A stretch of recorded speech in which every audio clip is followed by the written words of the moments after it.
Hello बच्चों, let's see this question.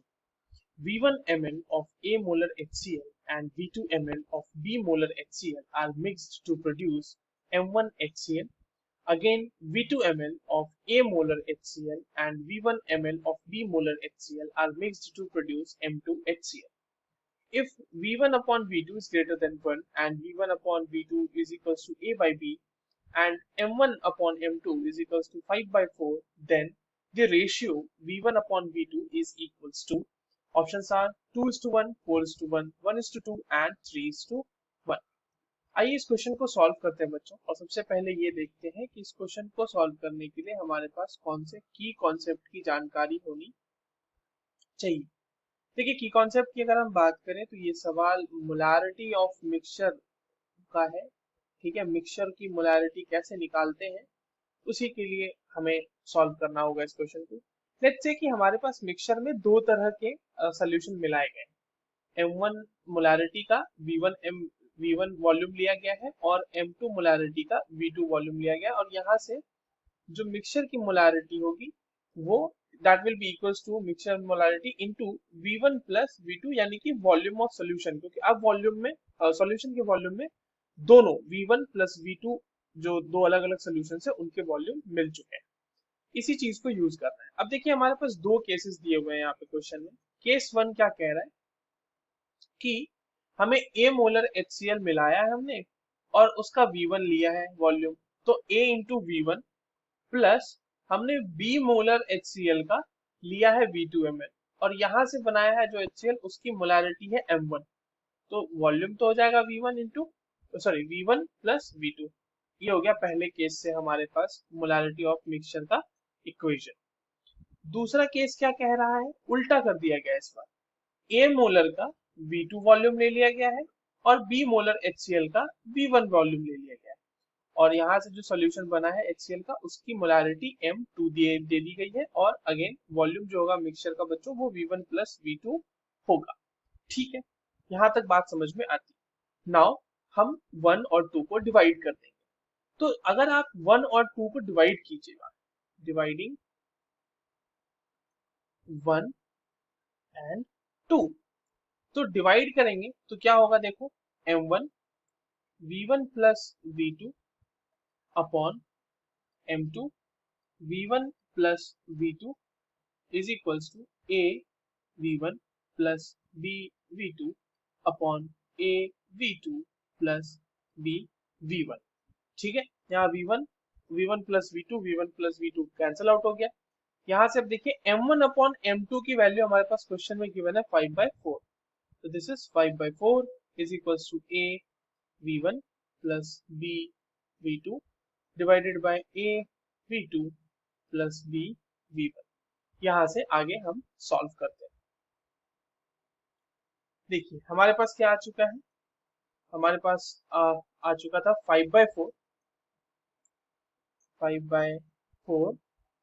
A V1 plus B V2 divided by A V2 plus B V1. अब क्या करो, इसमें ऊपर नीचे दोनों में हमें V2 से डिवाइड कर दिया हमने. ठीक है, इसको कैसे लिखेंगे, V2 से डिवाइड करने पे A V1 upon V2 plus B V2 upon V2 cancel हो जाएगा, है ना, तो वो सिर्फ B बच जाएगा, और यहाँ पे क्या हो जाएगा A V2 upon V2 again फिर से कैंसिल आउट हो गया, तो ये बच जाएगा सिर्फ A, और plus B into V1 upon V2 हमने डिवाइड कर दिया ऊपर नीचे V2 से. आइए V1 अपॉन V2 की वैल्यू हमारे पास क्वेश्चन में दी हुई है, that is equals to A upon B.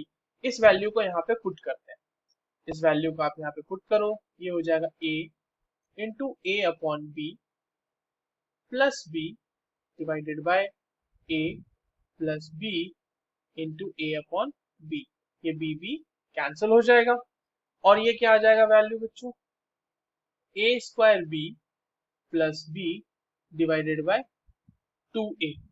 Now 5/4 is equals to क्या आ रहा है, यहाँ पर से एलसीएम का सम ले लेंगे, A square plus B square by B divided by 2A.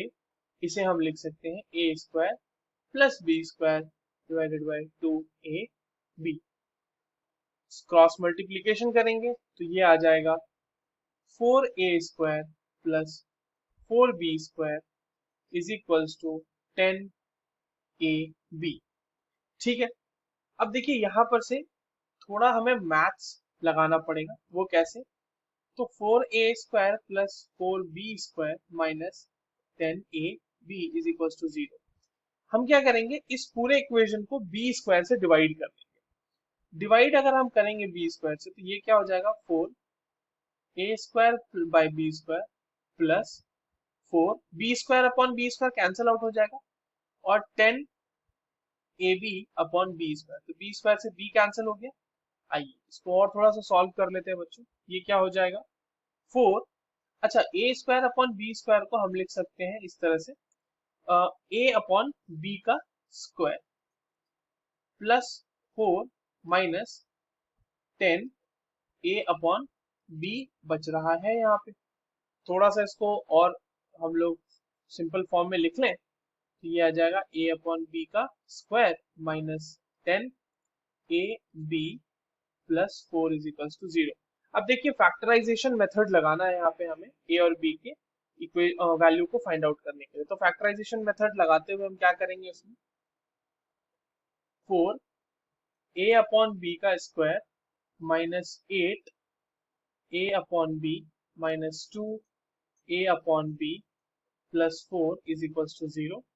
यहाँ से 4a अपॉन b कॉमन निकाल लेंगे, क्या बच जाएगा इसके अंदर, a अपॉन b माइनस 2, यहाँ से माइनस 2 कॉमन निकालेंगे, a अपॉन b माइनस 2।